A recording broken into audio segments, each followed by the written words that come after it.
Ang environmentalism isa siyang international ideology na ang main goal ay maprotektahan ng kalikasan. Living things man ito o non-living things. Halimbawa ng konseptong pinagtutuunan nila ng pansin is yung management of natural resources, overpopulation, commercial logging, urbanization, and global warming. In short, ang ideology na ito ay naglalayo na maitama ang nagawang mali sa environment at maiwasan ang pagsira o pagkasira nito. Kapag sinabing environmentalism, connected siya sa topic na greening, environmental management, resource efficiency, and waste management. Ang ibig sabihin ng greening, you are transforming your lifestyle into more eco-friendly. Kapag sinabi namang environmental ethics and justice, moral obligation ng mga tao na maging concern sa environment at karapatan ng mga tao na alagaan ng kalikasan. Sabi din dito, sakop din ng ideology na to ang usapin pagdating sa global warming at renewable resources tulad ng fossil fuels, coal, oil, and natural gas. Ang environmental movement, isa siyang political movement o grupo na binubuo ng mga environmentalists. Ang advocacy nila is proper managing and protecting the natural resources sa pamamagitan ng pagbabago sa mga public policy at pag-uugali ng mga tao. Sabi din dito, nakasentro sila sa ecology, health, and human rights. Merong two groups ang environmental movements. Una, ang anthropocentric o sila yung mga human-centered. Pangalawa, ang biocentric o mga life-centered. Madalas na tinatawag silang shallow versus deep ecology or technocentrism at ecocentrism. Sabi nga, ang anthropocentric approach is human-centered, meaning concern lang sila kung ano ang magiging epekto sa mga tao kapag nagkaroon ng downfall ang environment. Para kasi sa kanila, ang human need and interest ang pinakamahalaga sa lahat at naniniwala sila na ang natural resources ay para sa tao, kaya dapat lang na protektahan natin ang environment, para na rin sa atin. Kaya ito tinawag na human-centered. Sabi ng ibang critics, parang nagre-result na daw to sa Chavism. Chavism means nagiging superior na ang mga tao kaya nagkakaroon ng abuse. Ang biocentrism, kabaliktaran siya ng anthropocentrism. Dito sa approach na to, sinasabi nila na ang nature may moral worth na talaga na di nakadepende sa usefulness nito sa mga tao. Kumbaga, inherent na ang value ng nature. Binavalue nila ang nature as a whole, kaya naniniwala sila na dapat morally bound na ang mga tao sa pagprotekta sa nature kasi tulad nila may worth din to.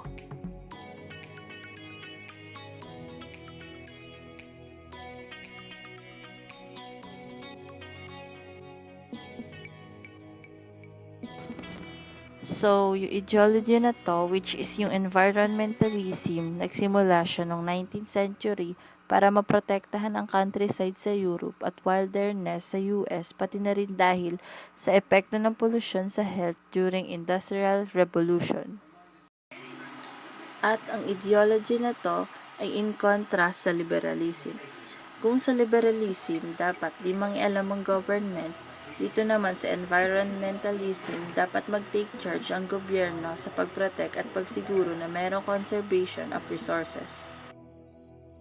Isa si Gifford Pinchot sa kauna-unahang Chief of US Forest Service na nag-develop ng early philosophy about resource conservation. Dinefine niya ang conservation as wise and efficient use of resources. Nung time din na yon, umusbong ang mas effective na biocentric approach, which is ang philosophy ni John Moore at Aldo Leopold. So, si Leopold, isa siyang prop ng wildlife management na nakipag-argue na dapat daw ang tao hindi mag-act as a master of nature since yung approach niya is biocentric. Noong late 19th hanggang mid-20th century, ang mga middle class ang nasa environmental organization at sila yung mga nangunguna sa nature conservation, wildlife protection at lalo na sa pollution dala ng industrial revolution at urbanization. Meron ding scientific organization na responsible pagdating sa natural history at conservation efforts na may kasamang biological aspects. So, kahit US nga ang nangunguna pagdating sa efforts, meron ding ibang mga grupo sa ibang bansa ang nagsusulong ng conservation tulad ng sa Europe at Oceania. At ang isang halimbawa dito ay ang grupo ng mga Swiss scientists at conservationists na nakonvince ang government na ma-set aside ang 14,000 hectares na land sa Swiss Alps as Europe's first national park noong 1914. In 1923, a group named Native Bird Protection Society in New Zealand arose in response to the devastation of Kapiti Island by livestock. So, simula noong 1960, nabigyan ng political expression ang environmentalism sa pamamagitan ng green political movements. Itong green political movements na to, sila yung mga activist na non-government organization kasama ng green political movements ang environmentalist political parties. Although there is a division in environmental movement, they are still united because they have the same goal. With this goal, there is an unifying theme. 4 pillars are provided, which are the protection of environment, grassroots democracy, social justice, and non-violence. In West, they focus on changing government policy and promoting environmental social values. For example, protest in Western Europe against nuclear power development, especially following the catastrophic accident at 3 Mile Island and Chernobyl. Protest against deforestation in Indonesia and the Amazon Basin, and campaigns in several countries to limit the volume of greenhouse gases released through human activities.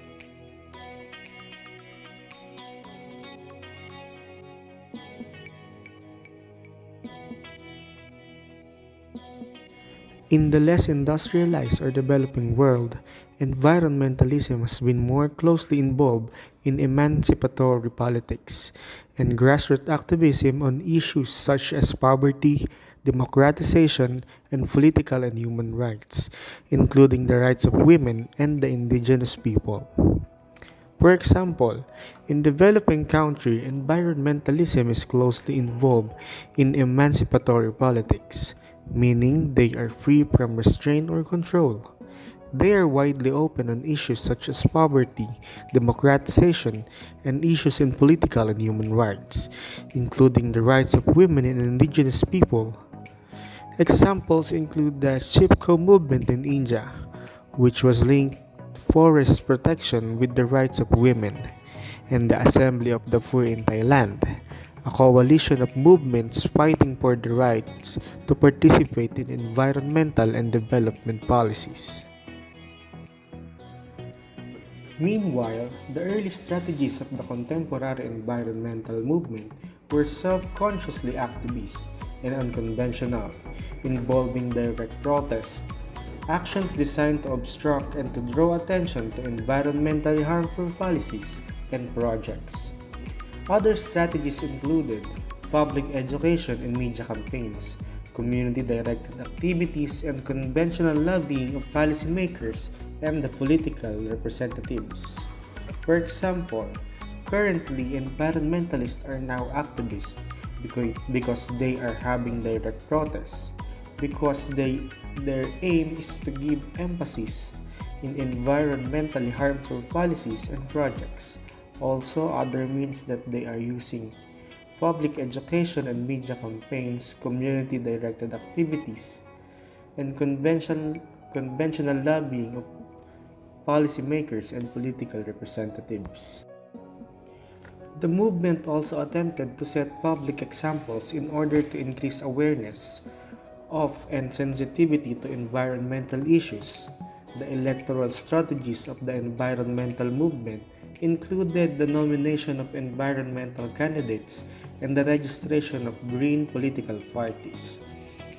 Another, they set public examples in order to increase awareness.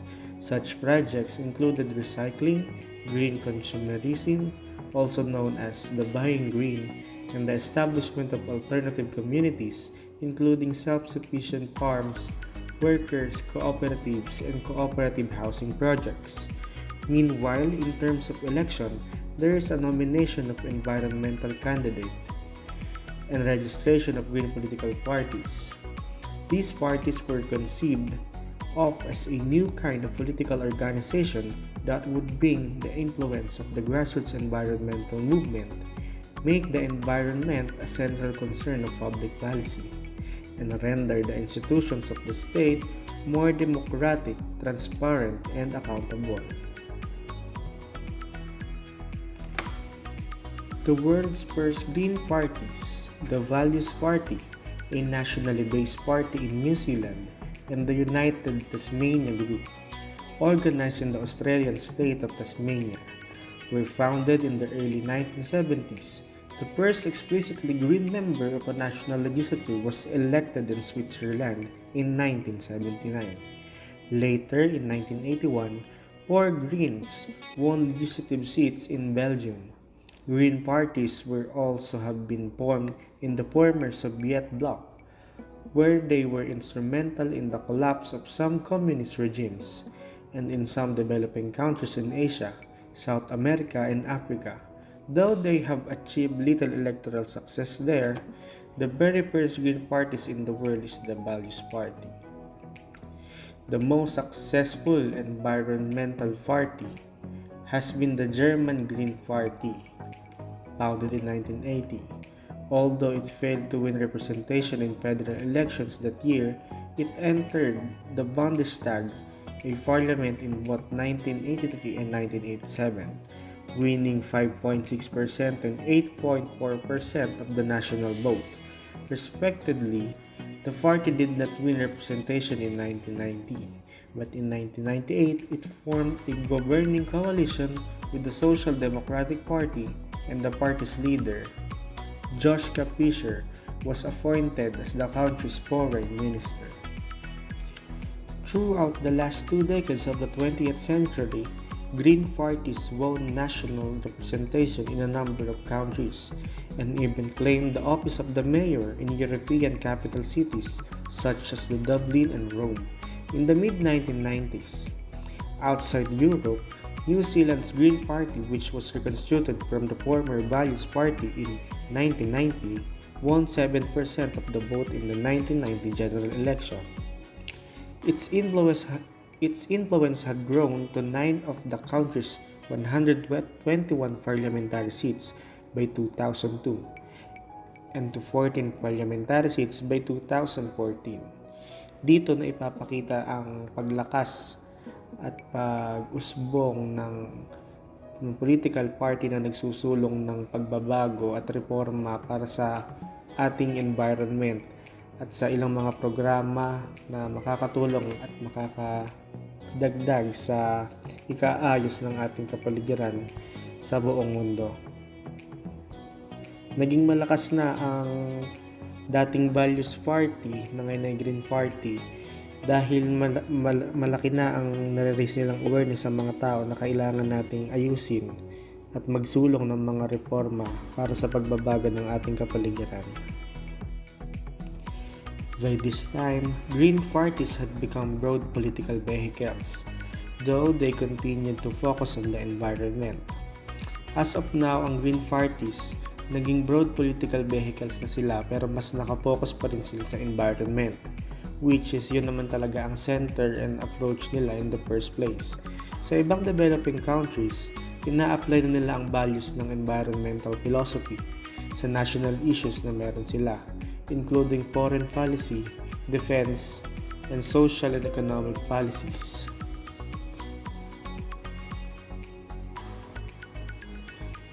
By the late 1890s, environmentalism became global.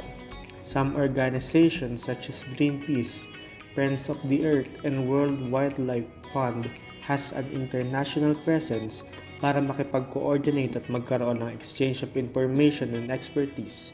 Tsaka isa pa ay para ma-strengthen ang direct actions campaigns tungkol sa ating environment.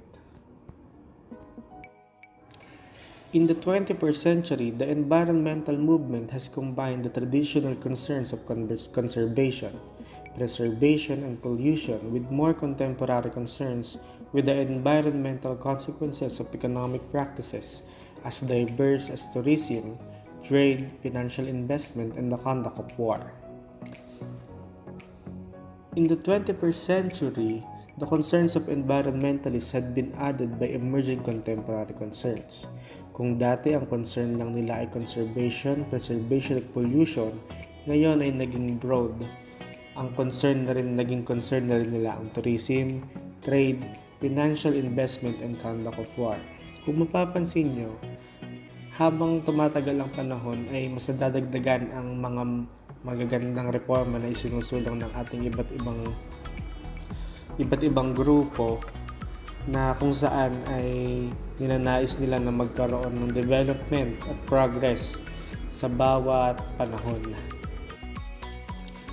Environmentalists are likely to intensify the trends of the late 20th century, during which some environmental groups increasingly worked in coalition not just with other emancipatory organizations such as human rights and indigenous people groups, but also with corporations and other businesses. Environmentalists are likely to intensify the trends of the late 20th century. That's why they are not just working with emancipatory organizations, but also with corporations and other businesses. So, from emancipatory organizations, environmentalism evolved into corporations and other businesses. You can see so much progress in there because their aim is to promote the environmentalism and para magsulong ng mga reforma sa ating gobyerno.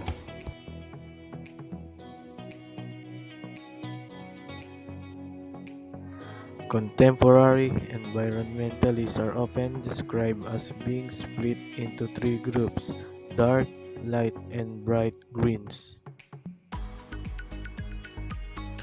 Para sa light greens, personal responsibility ang pag-protect sa nature. They didn't perceive environmentalism as ideology but rather a lifestyle choice. Ang mga dark greens naman, nakapokus sila sa root ng environmental problems. Naniniwala sila na inherent part ang environmental problems ng industrialized capitalism. At para sa kanila, corrupt and industrialism which leads to consumerism, alienation from nature and resource depletion.